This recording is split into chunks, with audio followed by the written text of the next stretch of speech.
여러분들 요즘 어떻게 스트레스 많이 받으십니까? 나는 너무 괴로워. 스트레스 없는 편안한 삶을 살고파. 이렇게 혹시 생각하시는 분은 없습니까? 성경에 보면 스트레스라는 말은 나오지 않지만 스트레스를 많이 받은 사람들이 소개되어 나옵니다. 예를 들어서 사도 바울은 스트레스를 많이 받은 사람입니다. 자신의 몸과 마음이 자신이 원하는 대로 따라주지 않고 계속 죄의 유혹이 이끄는 대로 사는 모습을 보면서 이렇게 탄식했습니다. 오라, 나는 곤고한 사람이로다. 이 사망의 몸에서, 이 죽을 몸에서 누가 나를 건져내랴. 이렇게 탄식을 하였습니다. 예수님도 스트레스를 많이 받으셨다는 사실을 아십니까? 십자가를 지시기 전에 겟세마네 동산에서 기도하실 때 제자들에게 이렇게 괴로운 마음을 토로하셨습니다. 내 마음이 심히 고민하여 죽게 되었으니 너희는 여기 머물러 깨어있으라. 제발 나를 위해서 기도해 주라. 이렇게 말씀을 하였습니다. 이렇게 예수님도 스트레스를 많이 받으셨고 바울도 죽을 지경에 스트레스를 받았다면 우리가 스트레스 받는 것이 절대로 이상한 것이 아닙니다.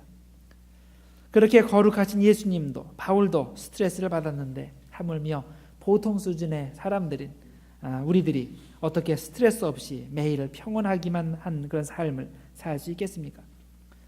그러니 스트레스를 받을 때, 스트레스가 올 때 너무 괴로워하거나 불평해하지 마시길 바랍니다. 스트레스는 누구나 다 받는 것입니다. 스트레스를 받는다고 해서 여러분이 특별히 죄인이기 때문에 마음이 약하기 때문에 스트레스를 받는 것이 아닙니다. 문제는 스트레스가 올 때 우리가 어떻게 그것을 극복하느냐, 이것이 문제인 것입니다. 그런 스트레스 불구하고 우리가 어떻게 행복하게 살 수 있느냐, 이것이 우리에게 문제가 됩니다. 오늘 본문 말씀이 그 문제를 다루고 있습니다. 어떻게 하면 우리가 스트레스에 무너지지 않고 하나님의 자녀로서 행복한 삶, 하나님의 평강이 충만한 삶을 살 수 있는가? 오늘 본문에서 세 가지로 가르치고 있습니다. 첫째로 우리가 행복한 삶을 살기 위해서는 항상 주 안에서 기뻐하는 자세가 필요합니다. 4절 말씀입니다. 주 안에서 항상 기뻐하라. 내가 다시 말하노니 기뻐하라. 바울은 총 4장으로 되어 있는 빌립보서에서 기쁨 혹은 기뻐하라 이런 단어를 무려 16번이나 반복해서 사용하고 있습니다. 비록 빌립보 교회에는 박해의 열풍이 불어닥치고 있고 지도자인 바울은 현재 감옥에 갇혀서 죽을 날만 기다리고 있는 신세여서 모든 여건이 빌립보 교인들의 신앙을 꺾어놓기에 충분했지만 바울은 그런 상황에서 빌립보 교인들에게 명령을 하는 것입니다. 기뻐하라고 명령을 합니다. 그 이유가 무엇입니까? 바로 기뻐할 때 하나님의 평강이 내리기 때문입니다. 4절에 나오는 이 기뻐하라는 명령에는 두 가지 중요한 수식어가 붙어 있습니다. 하나는 주 안에서 기뻐하라. 둘째는 항상 기뻐하라. 이 주 안에서와 항상이라는 중요한 수식어가 붙어 있습니다. 우선 우리가 주 안에서 기뻐해야 한다고 하는데 그 의미는 우리가 진정한 기쁨을 얻기 위해서는 주님 안에서만 가능하다는 그런 뜻입니다. 세상이 주는 그런 기쁨을 추구하지 말고 주님께서 주시는 기쁨을 추구할 때 진정한 기쁨이 온다는 것입니다. 이 세상에는 너무나 고달픈 생존 경쟁 속에서 기쁨보다는 염려와 근심과 걱정이 더 많이 있습니다. 가끔 우리에게 세상의 기쁨이 다가올 때도 있지만 그런 세상적인 기쁨은 순식간에 사라지고 더 많은 날 동안 염려와 근심과 불안이 우리의 마음을 짓누르게 됩니다. 그러므로 성경에는 세상에 주는 그 잠깐의 기쁨, 세상에 좋은 환경이 주는 그 순간적인 기쁨을 추구하지 말고 이 세상과 환경을 떠나서 주님 안에서 기뻐하고 오직 주님이 주시는 기쁨을 추구하라고 말씀을 합니다. 그 다음에 항상 기뻐하라. 항상이라는 표현을 사용합니다. 그날 기분에 따라서 기뻐하기도 하고 불평하기도 하는 것이 아니라 어떤 상황을 통해서도 하나님이 축복하실 것을 믿고 모든 상황에서 항상 기뻐하라고 하는 것입니다. 그래서 여러분들 아침에 눈을 딱 떠서 오늘은 기분이 좋아. 그러니까 오늘은 기쁜 날이 될 거야. 오늘은 눈을 떠보니까 좀 기분이 나빠. 오늘은 좋지 않은 날이 될 거야. 자, 이렇게 생각하시면 안 돼요. 상황이 어떻든지 간에 내가 예수 그리스도 안에 있으면 나는 기뻐할 수 있다. 기뻐하겠다. 이런 결단의 마음으로 시작을 하셔야 됩니다. 오늘 본문에 기록된 바울의 상황은 감옥의 상황입니다. 절대로 편안한 상황이 아닙니다. 그런데 이런 절망적인 상황에서도 바울은 하나님의 섭리하심을 믿고 감옥 생활에서 기뻐하고, 그런 사정을 잘 아는 빌립보 교인들에게도 나와 같이 항상 기뻐하라고 명령하시는 것입니다. 이런 신앙의 자세를 가지고 살 때 하나님이 주시는 평강을 얻을 수 있습니다. 그러니까 우리들이 잘 생각해야 됩니다. 왜 나는 그렇게 교회 다니고 예수 잘 믿으면 평안이 온다고 그랬는데 나 왜 이렇게 평안이 없는가? 그래, 불평하지 마세요. 여러분들이 과연 기뻐하겠다는, 예수 그리스도 안에서 항상 기뻐하겠다는 그런 마음의 자세가 되어 있는지 그것을 먼저 살펴보시기를 바랍니다. 어떤 분은 이렇게 항상 기뻐하는 자세를 수도펌프에 마중물을 넣는 것으로 설명합니다. 요즘이야 어디든지 수도꼭지를 틀기만 하면 찬물, 더물 콸콸 나오지만은 옛날에는 그렇지 않았죠. 그 펌프질을 해서, 손으로 펌프질을 해야 물을 얻었습니다. 땅에 깊이 수도 파이프를 받고 그 위에 수도 펌프를 얹고 그리고 열심히 그것을 펌프질을 해야 물이 나오는데, 그냥 그렇게 물을, 그 파이프를 받고 수도 펌프를 얻어서 열심히 위아래로 손잡이를 올린다고 또 내린다고 해서 그 물이 나옵니까? 그렇지 않죠. 마중물이 있어야 됩니다. 거기에 물을 넣어야, 한 바가지 두 바가지 물을 먼저 넣고 열심히 펌프질을 해야 물이 나오는 거지, 아무것도 안 된 상태에서 펌프질을 하면 물이 안 나오죠. 기쁨도 마치 그와 같다는 겁니다. 내가 그 기뻐하겠다는 그런 결단을 가지고, 그런 자세를 가지고 하나님께 감사하는 마음으로 그 마중물을 넣어야 그 다음부터 기쁨이 계속 흘러나오는 것이지, 나한테 기쁨을 가져다 줄 사람 없나? 나는 왜 이렇게 지루해? 나는 인생이 건조해? 누가 나한테 와서 좀 좋게 해줄 수 없나? 이렇게 하다가는 절대로 기쁜 상황이 벌어지지 않는다는 겁니다. 내가 믿음을 가지고 기뻐하겠다는 결단을 할 때, 그리고 실제로 기뻐하기 시작할 때, 그때 비로소 기쁨이 계속 생겨나는 것입니다. 그러면 무슨 근거로 내가 기뻐하겠다는 결단을 할 수 있겠습니까? 세상적으로 볼 때 특별히 기뻐할 일이 없는데요. 우리는 이미 구원받은 사람이기 때문에 기뻐해야 됩니다. 나는 이미 예수 믿고 하나님의 자녀가 되었고, 예수님을 내 마음에 모실 때 그곳에 영원히 솟아나는 그 기쁨의 샘을 가지고 있기 때문에 우리는 기뻐할 수 있는 것입니다.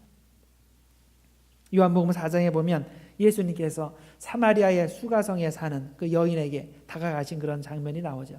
이 여인이 야곱의 우물로 물을 길러 왔습니다. 대낮에 물을 길러 왔죠. 아무도 만나기 싫어서, 자기가 행실이 나쁜 여자이기 때문에 괜히 사람 만나면 나쁜 소리 들을까 봐 눈치 보이니까 아무도 만나지 않을 그 정오 시간을 택해서 야곱의 우물로 물을 길어 왔는데, 예수님께서 그 시간에 그곳에서 그 여인을 찾아가셨습니다. 그리고 나서 구원받을 수 있는 그런 복음의 말씀을 주셨습니다. 그 13절과 14절입니다.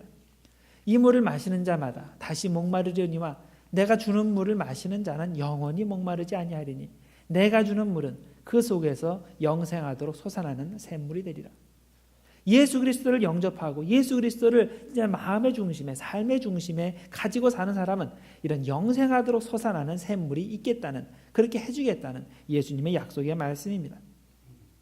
그래서 이 영원히 솟아나는 샘물, 영생하도록 솟아나는 샘물을 얻는 방법은 항상 주 안에서 기뻐한다는 결단의 자세입니다. 나에게 어려운 일이 닥쳐도, 나에게 기뻐할 일이 없어도 주님은 그 자체로 나의 기쁨이고, 주님은 이 기쁨의 샘을 내 영혼 깊은 곳에 이미 심어주셨다는 것을 믿고서 주님을 의지하며 믿음으로 기뻐하는 것, 이것이 행복한 삶을 사는 비결입니다. 그래서 여러분, 오늘부터 주님 안에서 상황과 조건과 상관없이 항상 기뻐하시기로 결단하시기 바랍니다. 여러분이 기뻐하기로 결단을 하시고 기뻐하실 때, 그때부터 이 생수가 터져 나오게 됩니다. 둘째로, 어떻게 하면 평강의 삶, 행복의 삶을 살 수 있습니까? 내가 관용을 베풀 때 그런 삶을 살 수 있습니다. 5절 말씀입니다. 너희 관용을 모든 사람에게 알게 하라. 주께서 가까우시니라. 이 관용이라는 덕은 일방적인 것입니다. 상대방이 나에게 어떻게 하든 상관없이 하나님이 주신 기쁨으로 그 사람을 덮는 것입니다. 내 만족함, 내 충만함으로 그 사람의 허물을 덮고 그를 사랑하는 것입니다. 마태복음 5장 38절 이하에 보면 관용의 자세에 대해서 이렇게 자세히 설명하고 있습니다. 또 눈은 눈으로 이는 이로 갚으라 하였다는 것을 너희가 들었으나 나는 너희에게 이르노니 악한 자를 대적하지 말라. 누구든지 내 오른편 뺨을 치거든 왼편도 돌려대며 또 너를 고발하여 속옷을 가지고자 하는 자에게 거독까지도 가지게 하며 또 누구든지 너희를 억지로 오리를 가게 하거든 그 사람과 심리를 동행하고 내게 구하는 자에게 주며 네게 꾸고자 하는 자에게 거절하지 말라. 이렇게 더 많이 주고 더 멀리 가지고 더 잘해주는 것, 이것이 곧 이기주의를 버린다는 것을 의미하지 않습니까? 자기가 자기 거 먼저 챙기려 하는 마음, 손해보지 않으려는 마음을 버리는 것을 의미합니다. 사실 우리가 이기적인 마음을 가지고 있기 때문에 평화가 깨지는 것이 아닙니까? 이기적인 사람은 언제나 자기 위주라는 색안경을 끼고서 모든 사람을 보기 때문에 자기에게 이익이 되지 않는 사람, 별 도움이 되지 않는 사람은 다 배척하고 의심하고 미워합니다. 그러면 자연히 관계가 깨지고 또 마음에 그 평화가 없어지게 됩니다. 예를 들어서 한 가정에서 부부가 함께 사는데 남편이 자기만 생각하면 어떻게 됩니까? 가정의 평화가 깨지게 되죠. 또 부인이 자기 편하는 것만 생각하고 그런 눈으로 남편을 보고 또 자녀들을 보면 어떻게 됩니까? 그 가정에는 절대로 평안이 있을 수가 없습니다. 끝없는 갈등과 문제만이 생겨나게 됩니다. 그래서 우리는 이기주의라는 색안경을 버리고 서로를 용납하는 관용의 마음, 넓은 마음을 가져야 됩니다. 그래야 평안한 삶, 행복한 삶을 살 수 있게 됩니다. 관용을 베푸는 것, 사실 조금만 생각하면 이것이 나에게 큰 이익이 된다는 것을 알 수 있습니다. 당장에는 양보하고 늦게 가고 손해보는 것 같아도 결국에는 관용의 태도가 나에게 큰 이익이 됩니다. 반면에 우리가 관용을 베풀지 못해서 상대방과 똑같이 물고 찢고 싸우면 우리에게 큰 손해만 오게 됩니다. 어느 한 국립공원에 공포의 대상인 그리슬리 베어, 회색곰이 돌아다니고 있었습니다.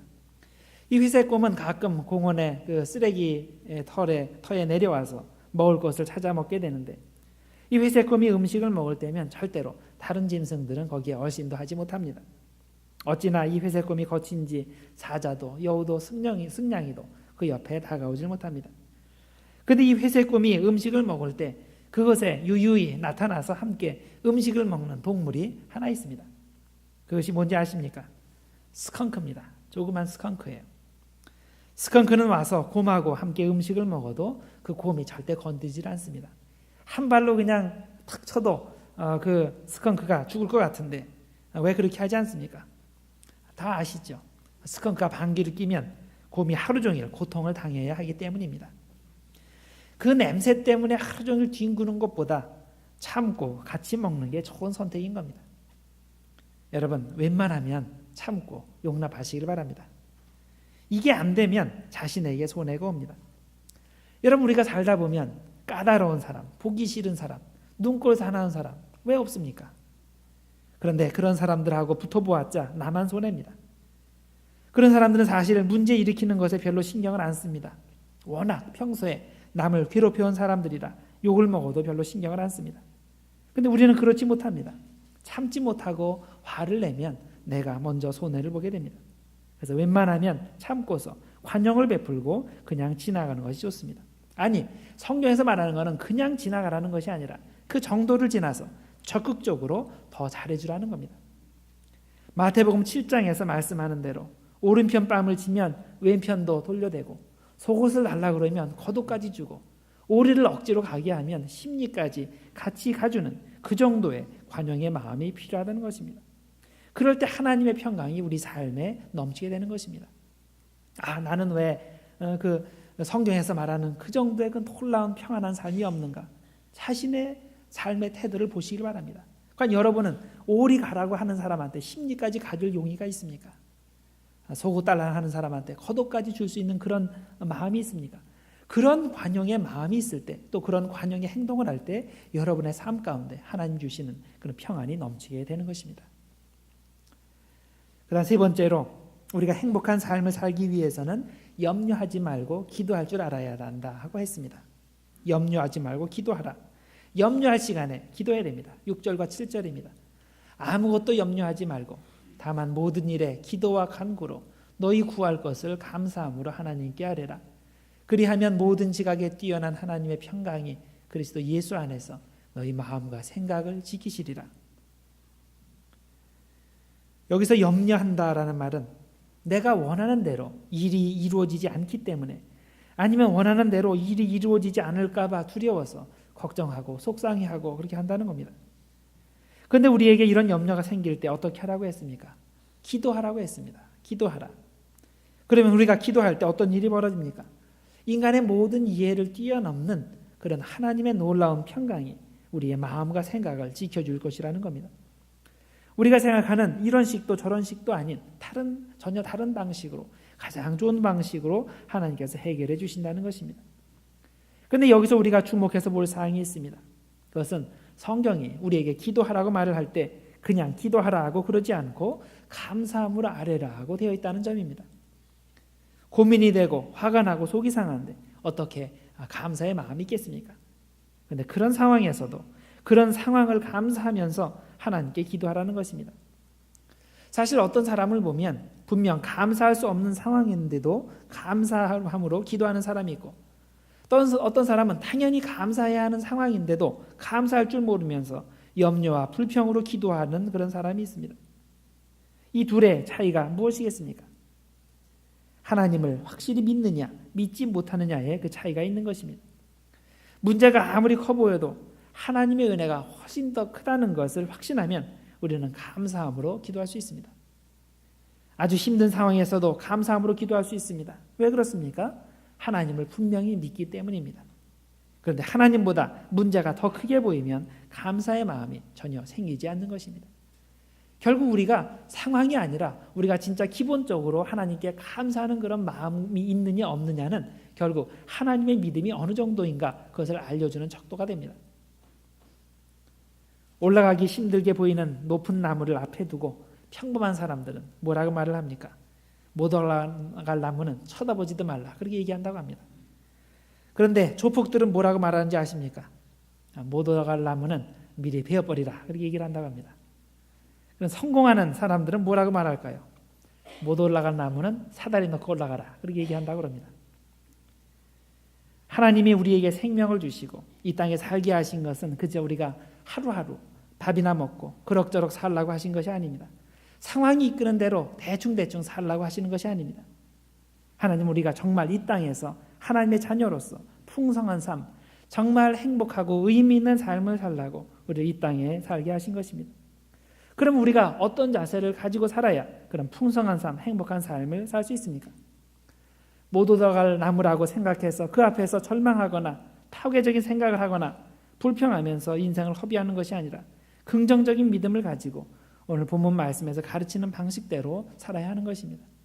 주 안에서 항상 기뻐하고 모든 사람에게宽용을 베풀 줄 알고, 그리고 근심 걱정을 하는 대신에 감사함으로 하나님께 기도를 드릴 때 하나님의 평강이 우리의 몸과 마음과 삶을 지배할 수 있는 것입니다. 그럴 때 우리가 정말 행복하고 의미 있는 삶을 살게 되는 것입니다. 여러분, 행복한 삶은 그냥 저절로 우리에게 오는 것이 아닙니다. 하나님의 말씀을 믿고 그 말씀에 순종할 때 행복한 삶이 오는 것입니다. 그래서 오늘 성경에서 가르치는 대로 주 안에서 항상 기뻐하시길 바랍니다. 모든 사람에게宽용을 베푸시길 바랍니다. 염려할 시간에 염려하지 말고 기도하시길 바랍니다.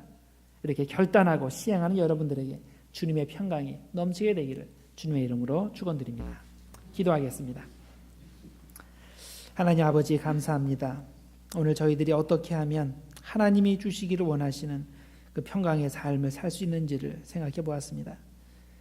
항상 주님 안에서 기뻐할 줄 알고 모든 사람들에게宽용을 베풀 줄 알고 염려하는 대신에 감사함으로 하나님께 기도할 줄 아는 사람이 될 때, 그때 하나님의 놀라운 평강이 우리의 생각과 마음과 삶에 넘치게 되는 줄 믿습니다. 주님, 이 시간 주님의 평강이 우리에게 임하기를 원합니다. 항상 기뻐하고 감사하는 마음을 통해 하나님께 영광 돌리는 믿음의 자녀들 모두 되도록 축복하여 주옵소서. 예수님의 이름으로 기도드리옵나이다. 아멘.